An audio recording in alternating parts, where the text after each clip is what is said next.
سنت های ظاهری پیغمبر رو خوب زود اجرا میکنی. پاچه شلوار پیغمبر کجا بوده؟ اینجا. چقدر بالا ببرم اون حد اعلای سنته؟ تا نیم ساق. سبیلا رو چطور بزنم؟ موها رو چطور بلند کنم؟ جناب اینا سنت های رسوله، قبول نشانه عشقه.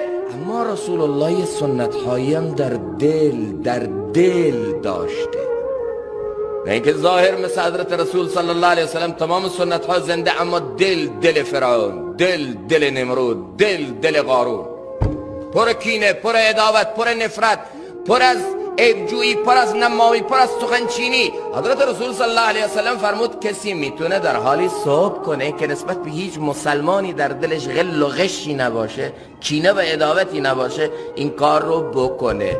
ذالک من سنت، اینطور دل داشتن سنت منه.